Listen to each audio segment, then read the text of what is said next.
All right. Good afternoon, everyone. On behalf of the Entrepreneurship Development Cell and Incubation Center of St. Xavier's College Autonomous Kolkata, it is my absolute pleasure and privilege to extend a warm and heartfelt welcome to each one of you gathered here. We are honored beyond words to introduce a truly exceptional leader who embodies the spirit of modern leadership, Mr. Niranjan Gupta, the CEO of Hero Limited. Mr. Gupta is not only a visionary corporate leader but also a strategic powerhouse known for steering organizations through transformative journeys with unmatched clarity and conviction. As the CEO of Hero Limited, one of the most iconic and respected names in the global two wheeler industry, Mr. Gupta has demonstrated how resilient, forward thinking leadership can shape industries, empower people, and drive sustainable growth in ever evolving markets. Sir, we are truly grateful to have you with us today. Thank you for taking time out of your demanding schedule to share your wisdom, experiences, and perspective with our participants. Your insights are sure to leave a lasting impact on everyone here, especially the young minds who aspire to be the challenge makers and leaders of tomorrow. On behalf of everyone at EDCIC, I extend our deepest appreciation and best wishes for an enlightening and inspiring session ahead. With that, I now hand over the proceedings of this keynote session to you, sir. Thank you.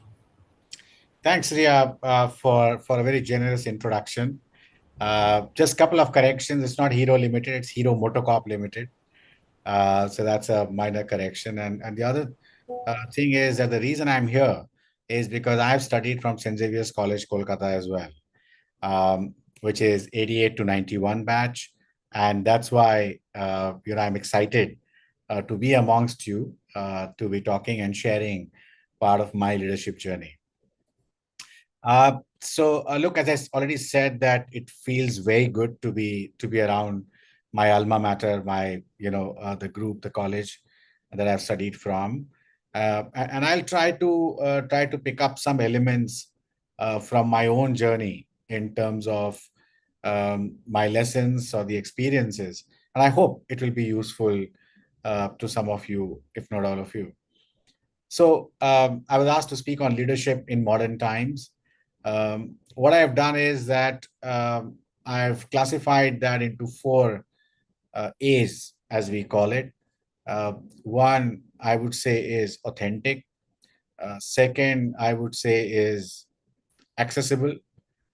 Third is adaptive, and fourth is agile. So those are the four A's, I would say, of the modern leadership, and I'll just explain them one by one. The first one is authentic leadership. Very often, what happens is that when you become a leader, CXO, CEO more so, sometimes you may start losing authenticity because you're supposed to have the gravitas, the executive presence, the authority, and therefore sometimes you can lose authenticity.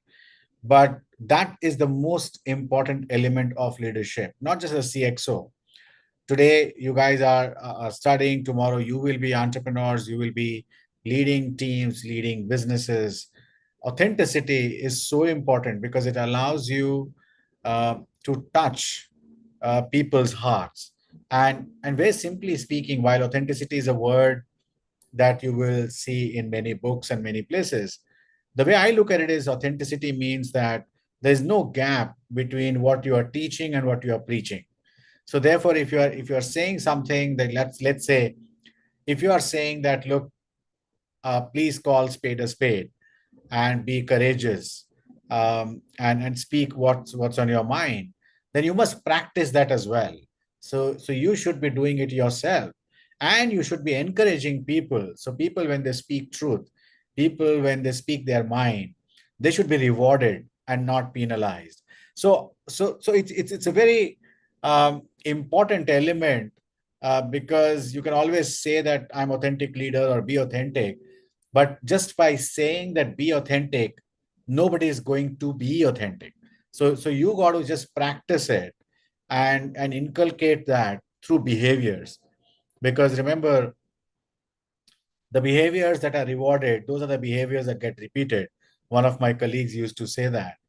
And so, therefore, that's the first one, which is the authentic leadership.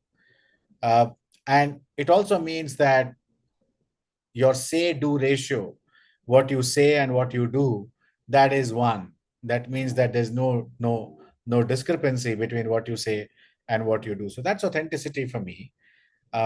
And in my journey, I've lived that principle all along. Um, so that, and the other part of the authenticity uh, is you should just have one face. So it shouldn't be that you're appearing one type a day, and then sometimes people see no, there's a mask behind it. So it should be no mask as far as you as leader is concerned, and therefore that's authenticity to me, and that's very important as part of leadership, because people then start following you, people identify with you, people can share with you what they are going through, what their ideas are, the moment they feel that you are being authentic. So that's the first A of the four A's that I was going to talk about. The second thing I would say is accessible. Typically, what happens is as you climb the corporate ladder, you got so many decisions to make, you have so many things to handle, that you can tend to be non-accessible to people. So that means your circle of people that move around with you can be narrower and narrower. Now that has got multiple disadvantages. One, if your circle is becoming narrow of people around you, then the voices that you hear are only from that close circle. And when you run a team, organization, whatever it is, it's very important for you to get voices from across, and therefore you should avoid this narrowing down of the circle that is around you, and which is why you need to be more accessible.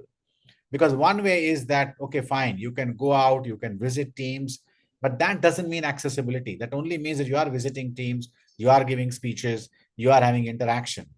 Accessible means that people should feel, oh, I can approach the CEO, I can approach the CXO anytime that I want to. And and that is a very, very important element, and approaching without fear. And therefore you need to take those extra steps, because remember, the more you climb in people's mind, the more distance is getting created. I mean, it's physics, right?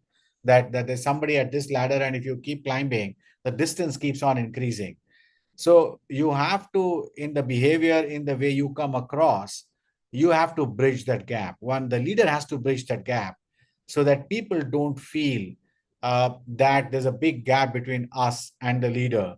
Because the moment they start feeling that, then they no longer will approach you. You're no longer accessible. And then you lose out on on very important ideas, thoughts, even expressing themselves. You lose out on the ground feeling, because remember, the higher you climb, the the farther away from the ground realities you become. I mean, it's just logical.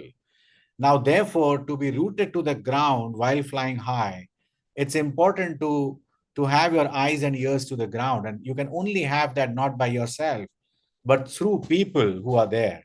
And therefore, you need to be accessible so that you are able to get. It's a very thin line, fine balancing, because you also equally cannot always be just talking to people, or just being that everyone approaches you for meetings. If you do that, you won't have time to do business decisions. So you need to figure a balance way out. But people should feel that whenever they need, you are available for them.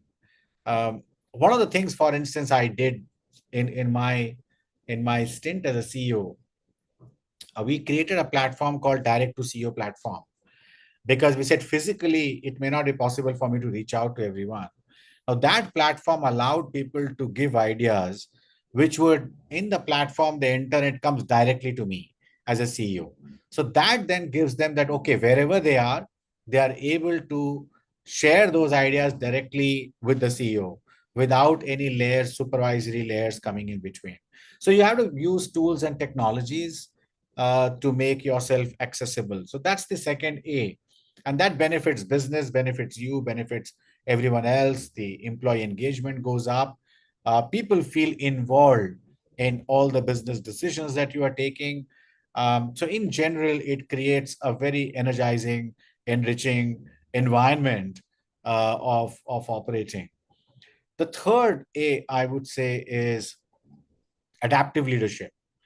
And adaptive leadership is, very often people ask me that what kind of a leader you are. And I always tell them that, look, there is not a kind that can operate simply because as a leader, you're supposed to be leading people and the teams. Now, if you say a certain style of leadership, logically, therefore, it assumes that everyone else in all people in your team are of only a type, because then only you can be able to lead. You get me? Because so when people are different, and we know that all human beings are different, so there cannot be one style of leadership that fits every individual. And therefore, understanding individuals in your team, understanding the circumstances of the business, the situation of the business, the cycle that it's going through, the requirements of the time, as a leader, you need to be adaptive. And it's become so much more important in modern times because earlier, 40 years back, a generation gap used to mean 25 to 30 years. It means literally one generation, right? I mean, it's like like parents and kids, and therefore there's a gap of 25 years or 30 years between them uh, as the kids grow up. And that used to define a generation gap because the thinking would be similar for 30, 40 years and then change after that. In today's day and age, we know that every 5 year a generation gap is occurring.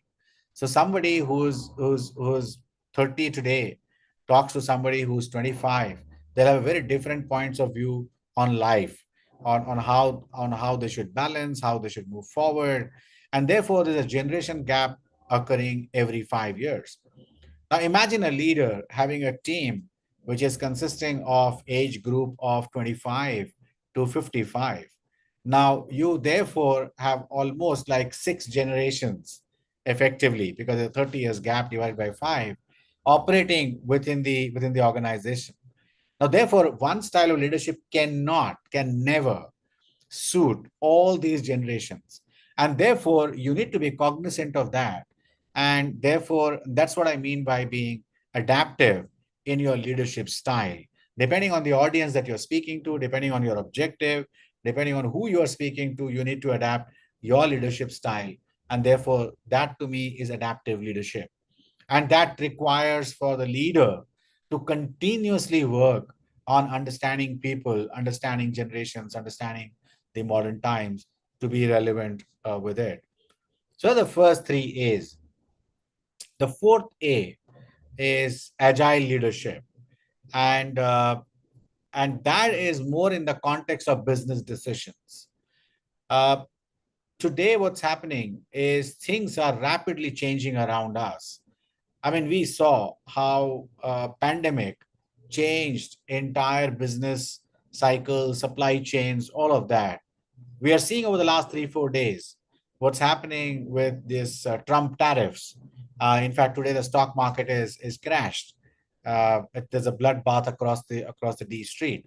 So you can see that this will again lead to huge upheaval in the supply chains. There's two examples I'm giving you. Business models are changing. I mean, you see a food delivery model like the Zomatos of the kind. You see the finance payments model from the Paytm and UPI of the kind. You see in auto industry, electric vehicles coming into play. You see aggregator platforms. So the business models are also continuously changing. The supply chains are changing. The geopolitical environment is changing. And therefore, what's very important is to have agility in your leadership and in your business decisions. And therefore, you can have a strategy, but you can't be stuck to it. So you need to be continuously thinking, how do I modify? How do I be agile in terms of my decision making? And therefore, in earlier era, we used to hear, and I'm sure you read in your books as well, there used to be something called first mover advantage. I don't think it's no long it's any longer true. I think it's more now about fast mover advantage rather than first mover advantage. Simply because the first mover advantage doesn't last long. It's good if you're first mover, but if you're not a fast mover, somebody else will replicate that. Or if you're not a fast mover, you will you will continue to rest on your first mover advantage that you had, and very soon you will figure out that that advantage is no longer relevant. So you need to keep reinventing yourself, not just as a business. I would say agility is required in your individual skills as well. Now you can see very clearly. I mean, 5 years back, coding used to be a big thing, where everybody would like to, whoever wanted to do computer science would go into coding. And now we know with the advent of Gen AI, coding is completely becoming irrelevant.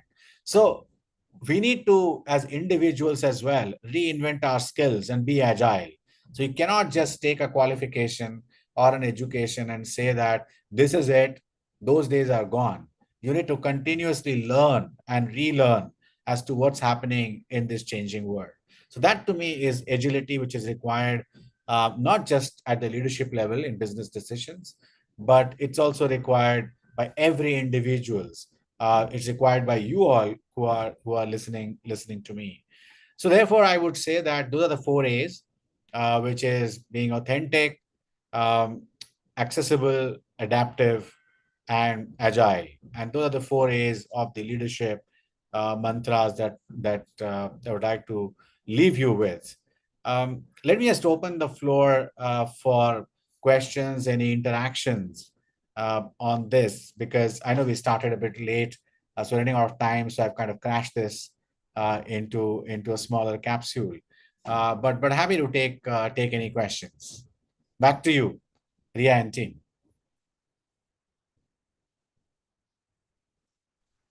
Hello, sir. I am Pragati. I'll be moving forward with the questions. Yes. So, sir, one question that we have for you is that what is the biggest challenge in embedding agility into a legacy organization, and how have you addressed it? I think the biggest challenge that comes in agility is your own mindset. Eventually, that's your biggest challenge. So it starts with your own mindset. In fact, before even looking at organization, and it doesn't mean whether it's legacy or current, agility, there can be a challenge to agility even in startups. Yeah. Because if somebody is stuck to a business model and not pivoting and not understanding that the market has changed, then there could be problems. And clear example is EV sector, where a lot of players entered in the two-wheeler segment thinking of a certain archetype, and they were successful in the beginning, but they're facing challenges now. So I would say agility is across all human beings. We need to embrace it. It's more in the mindset. And many times what happens is that um, uh, the reasons are: one, if you've been successful in doing things in a certain way, that actually creates the biggest challenge to agility. Because what happens is, in your mindset, you're convincing yourself that that's how I've been successful, that formula has worked. Now, to change that, there's a huge resistance that comes. And we have seen companies after companies which have gone down. We all know the examples of Blackberries of the kind, or the Nokias, and there are multiple examples of those kind of companies which have gone down simply because they lacked agility, because they were successful, and then their success from legacy became a liability. And therefore, I think the biggest thing I would say is, don't let your legacy, which is a strength, become a liability, and therefore be continuously be open to. And the second thing is, which becomes a challenge, or which hinders, is is your passion. Now, passion is good for business, of course. Yeah, I'm myself a very passionate individual, but too much passion, what happens is you become too attached to whatever you have done. And therefore, if you have to get rid of something, a business or a business model which you have created, you become so attached that you keep waiting to fine tune, to fine tune, to fine tune, until you realize it's too late. So I think passion is great, but somehow you have to practice detached passion.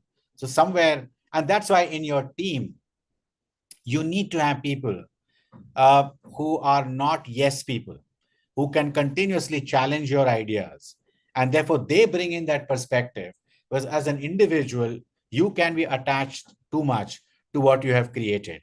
And that's why when I said that you should allow yourself to hear the voices from many people across the organization or across your teams, not just a narrow circle, and encourage people to say no, encourage people to speak their mind. Once you encourage that, then you will realize that yeah, maybe the current way or the current business or the model is not good enough. And then you can be agile. So all the leadership elements that I talked about are very important in ensuring that you are agile. So we have one more question. So you mentioned how there are multiple generations working together in one organization and the leader has to cater to them all. Yep. So how do you think leadership will evolve over the next 10 years, especially with Gen Z entering the workforce? Well, there's no straight answer to this, but what I can see is that one will have to ensure that there's leadership at every level. I think coming 10 years time, we'll have to make sure that the are decisions get taken at the place of action.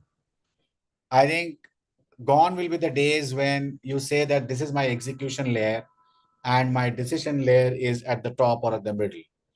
I think the way Gen Z is, they would like to be in charge of their decisions.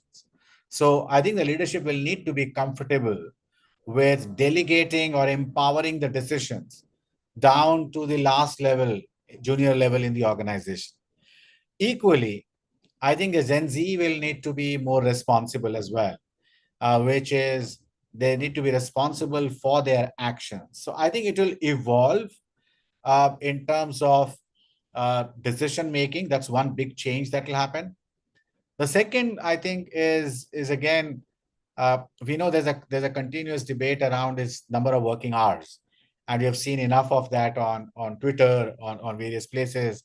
You know, I've done my LinkedIn post on my LinkedIn on the working hours as well. I think there's no one answer to that. I think it has to be then outcome based. That's the answer to that. That instead of input based, which is number of working hours, it has to be outcome based. And for the outcome, even Gen Z will need to be flexible, that whatever it needs, we will do. So therefore, it's more of flexi working rather than is it 30 hours, 40 hours, or 80 hours, or 90 hours. I think flexi working based on combination of individual circumstances and the business needs. I think that's the combination. So I think the other two things that one will have to get adapted to. The third thing I would also say, and that I would say more for Gen Z, that uh, the tools are great, and now we see social media, everybody's on phone, there's AI that's happening, but I would say that there's no substitute to personal interactions. And therefore, while tools, you should let tools help you, but you should not become hostage to the tools. Tools should not become your master.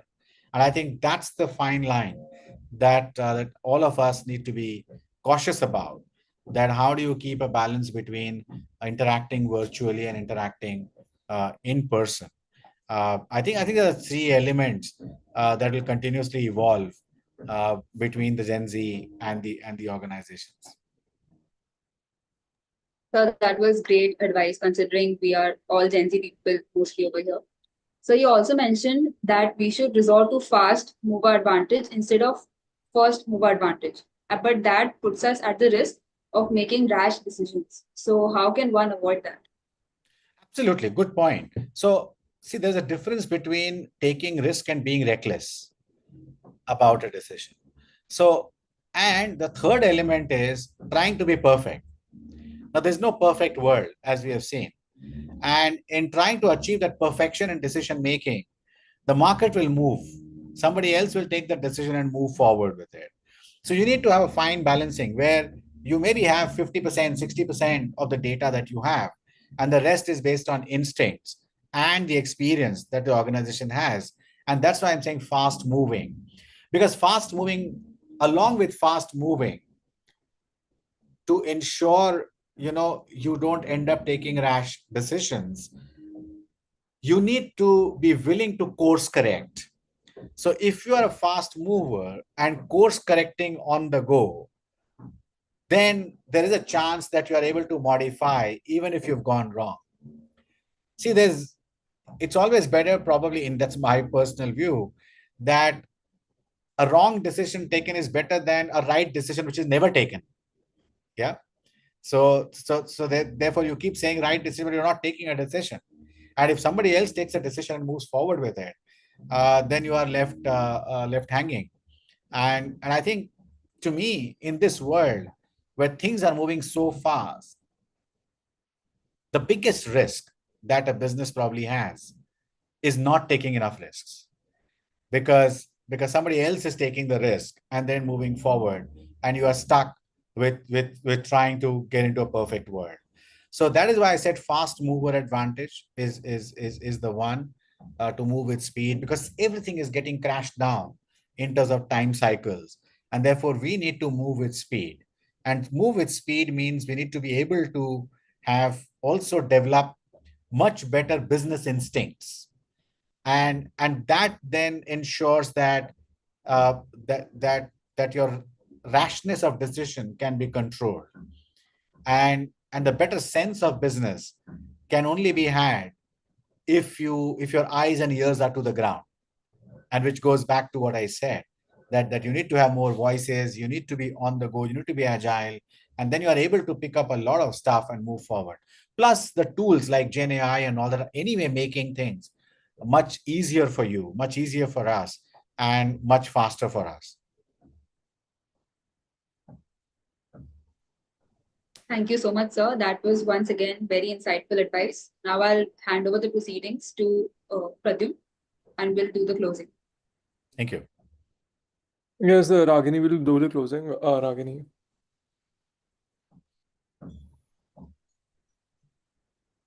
As we conclude this insightful speaker session, we are certain that the invaluable insights shared today will serve as a beacon of guidance for our attendees as they navigate the entrepreneurial journeys. Our distinguished speaker, Mr. Niranjan Gupta, has truly exemplified the spirit of entrepreneurship, offering profound insights into how adaptiveness, authenticity, agility, and accessibility in modern leadership are essential for success. On behalf of the Entrepreneurship Development Cell and Incubation Center of St. Xavier's College, Autonomous Kolkata, I extend our heartfelt gratitude to Mr. Niranjan Gupta for sharing his wealth of knowledge and expertise with us today. A special mention to our respected principal, Reverend Dr. Dominic Sabo, SJ, and Vice Principals, Reverend Dr. Joseph Pulandar, SJ, Reverend Dr. Peter Arukyam, SJ, and Professor Bertram da Silva, for continuously encouraging us to pursue greatness and live up to the great Xaverian reputation. I extend heartfelt thanks to our faculty advisor, Dr. Arup Kumar Mitra, for his steadfast guidance and support at every step. We sincerely acknowledge our attendees for being patient, interactive, and posing such thought provoking questions.